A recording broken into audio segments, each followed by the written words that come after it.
Welcome, welcome, welcome to Physics. I am Miss Lisa, and this is my YouTube channel where I teach kids, primarily homeschoolers, who want to take high school level science and math. So I also have the middle school class, pre-algebra, algebra 1, geometry, algebra 2, physical science, chemistry, biology, and this is the other one, which is physics. So this is the hardest one, probably, of all those classes. So to do this class, you need to have had Algebra 1, possibly geometry. If you're taking geometry as a separate class, you probably need to be enrolled in Algebra 2, because we will be using trig in this class. So this is not easy physics. This is advanced physics for the high school student. It would typically be taken like maybe your junior or senior year of high school.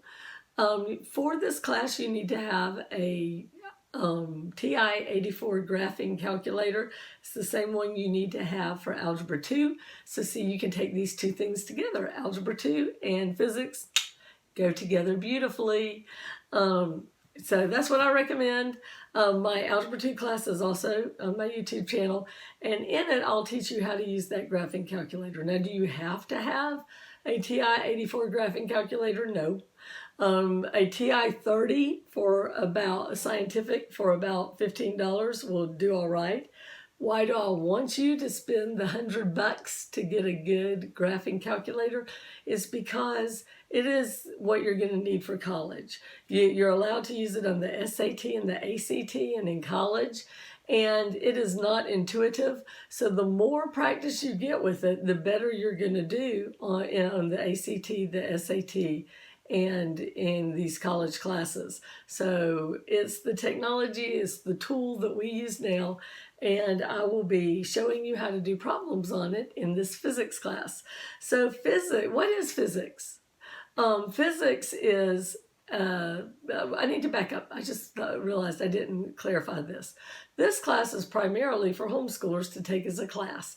You do watch all the videos, do all the homework, take the test, and you will have completed high school physics. But say you're not a homeschooler and you're just wanting to know more about one of the topics and you like the way I explain things, then you are more than welcome to watch these videos and learn what you can. And if you're not taking it as a class, you don't have to do the homework. Yay! You do the homework that's for your class. For the homeschoolers, I will assign homework each week in the description. Also, for the homeschoolers who are doing it as a class, there is a Facebook group that has tests and answers, not for the homeschoolers, but for their parents, because it has tests and answers on the Facebook group. So it's all free, but you do need to get the book if you're taking it as a class. This is the book we're using. It is Merrill Physics. It's an older edition. I'm banging the table, making it vibrate. It's an older edition, so that you should be able to get it very cheaply off of Alibris, is I think how you say it. I always say Alberus, but I think I'm saying it wrong. I think it's Alibris because like book. eBay, Amazon, you should be able to get for cheap because it is an older book. And that's one reason why I use older public school books. They're easy to get. They're accepted by colleges where some of the other books are not. So I always want to make sure that your credit gets accepted and is good. My background is I'm a former public school science teacher. I took a break, had kids, ended up homeschooling my kids.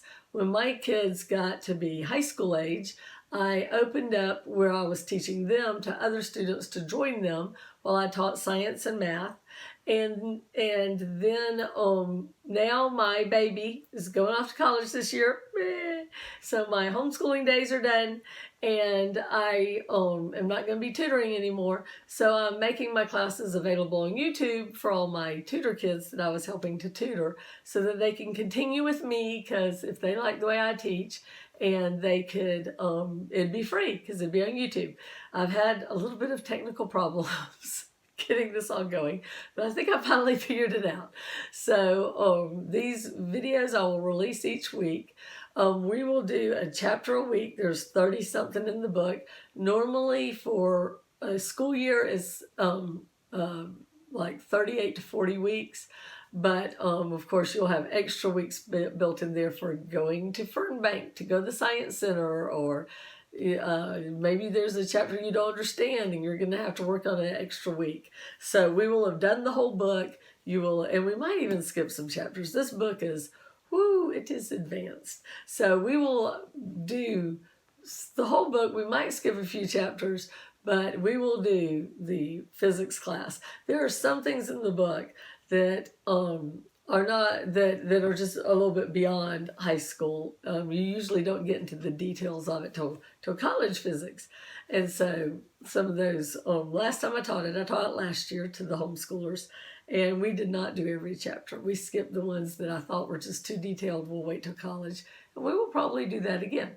So anyway, so physics is an advanced class. It's considered a rigor class here in Georgia. Another thing is my voice sounds terrible. I am allergic to ragweed, and it's out there blooming right now, and I took a Claritin and it's not working. So my voice should get better and less irritating as time goes on, because I know some of you are going, I can't take listening to her for a whole year. She sounds awful, but hopefully you'll get better quickly. All right, whew.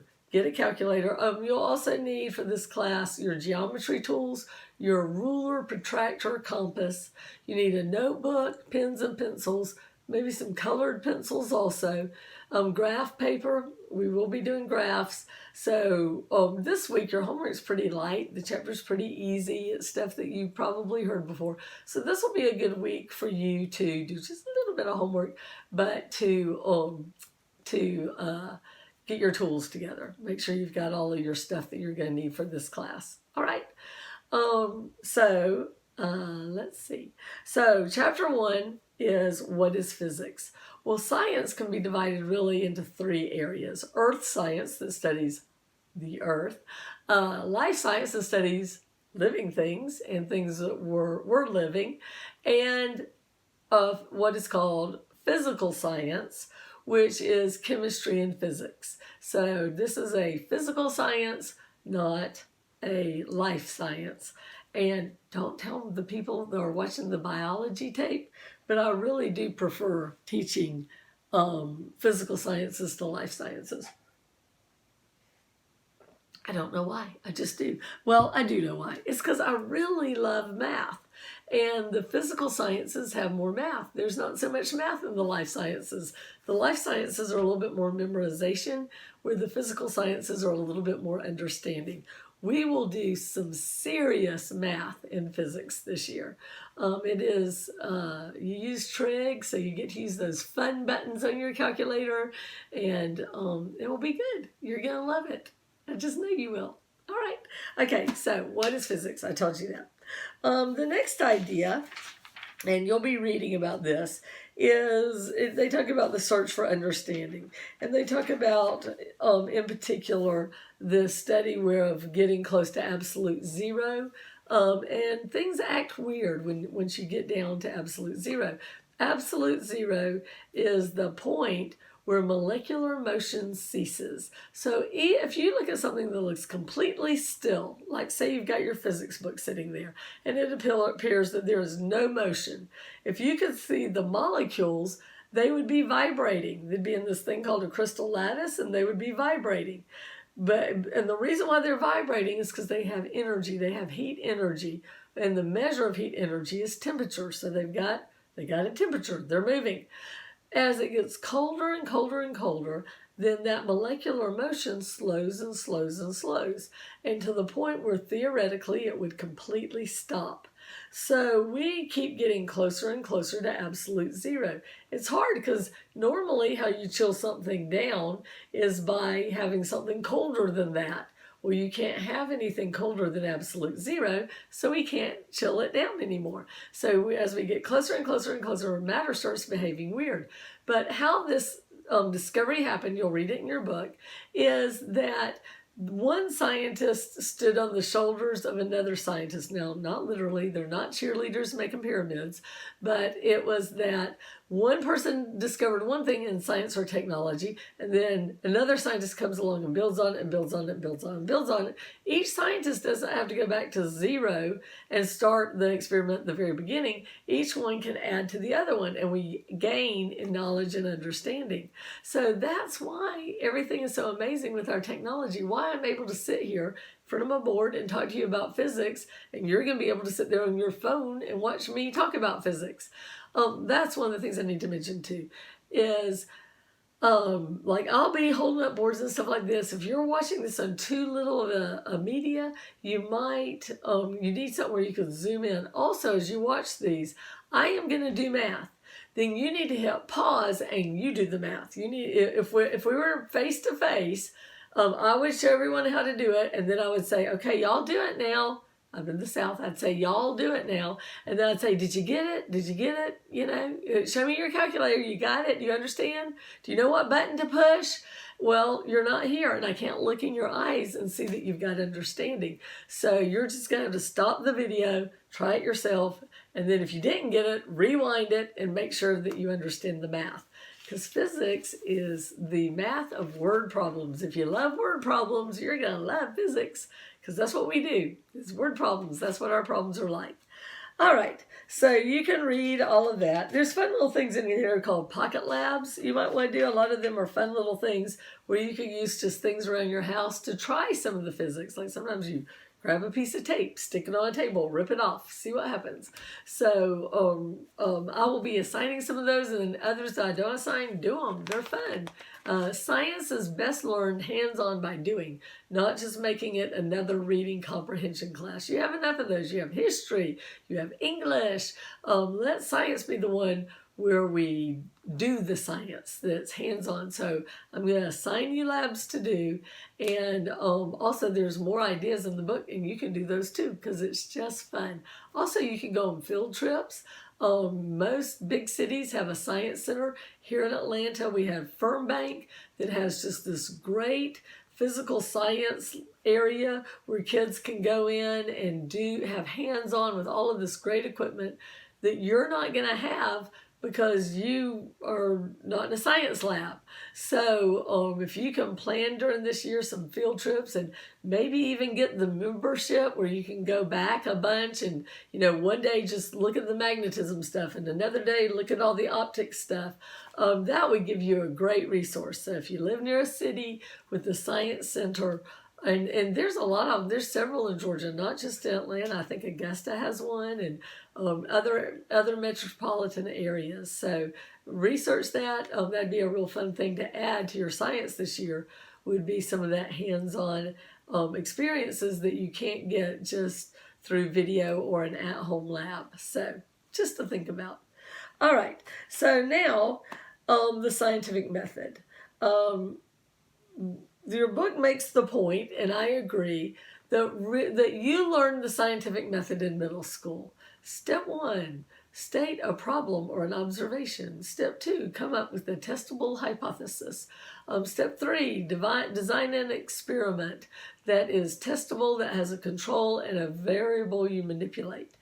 Collect data, draw conclusions, decide if your hypothesis is wrong and toss it out, or decide if it needs more testing or the experiment changed, so lead to new experiments. Real science doesn't necessarily do step 1, step 2, step 3. But what real science does is they control their variables in their experiment. They use observation, and they do what I call put on their science goggles. That something might happen on accident, but instead of just going, that was interesting, they sit there and start going, why? And why did it happen? Is it this? Well, let's test it and let's do that. Lots of things in science have been discovered by accident. They were not discovered by step 1, step 2, step 3 scientific method. But when they happened, the people realized something was going on, and that led to further experiments and to hypothesis and more experiments and data and finally conclusions. So know that that's sort of how real science works. Now, let's talk about the difference in a theory and a law. So in science, a theory is true. The problem is we have theory in our common language too, and it is definitely not necessarily true. A lot of times in common language, a theory is an opinion. You want to hear my theory about that? Well, it's my opinion, and it's probably not based on anything except an idea I have. In science, theories are based on many, many, many experiments that were testable experiments. So for something to be a theory, it's had sometimes thousands of experiments that support it. And then it's not like when it grows up it gets to be a law, like I'm just a Bill from Schoolhouse Rock. It's that it's more like a model, and that model is changing. The example I always give is the atomic theory of matter, which says everything's made out of atoms. Is that true? Absolutely. We know it's true. We've done thousands of experiments, and we know that things are made out of atoms.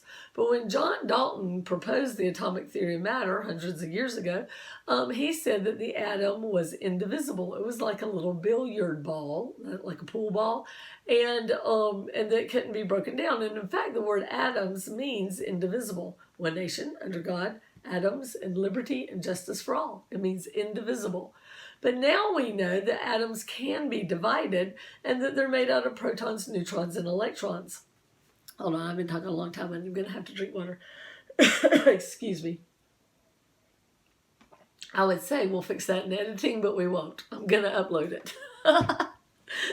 Anyway, so now we know that atoms are made out of protons, neutrons, electrons, and even smaller subatomic particles like quarks and all those weird little things that we're going to learn about in this class.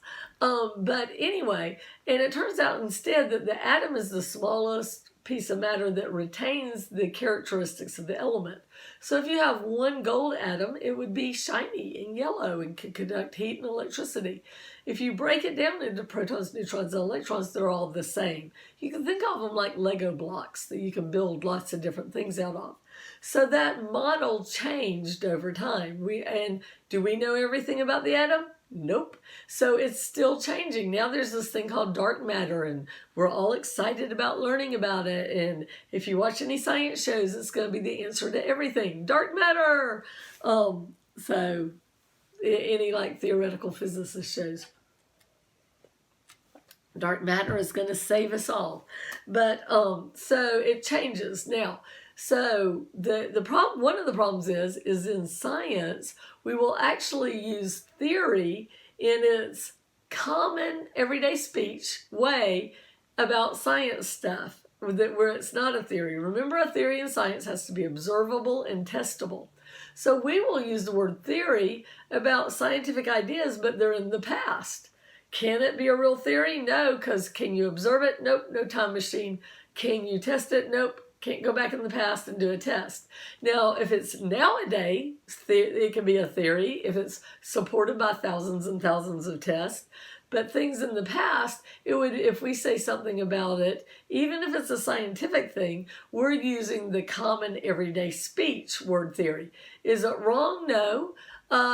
Words have different meanings. Bear can be something in the woods going around, or it can mean no clothes. Both of those are bear. They're both words that, we're not worried about spelling and stuff, but things, there's like 2, 2, and 2, the number 2 also, and the action word.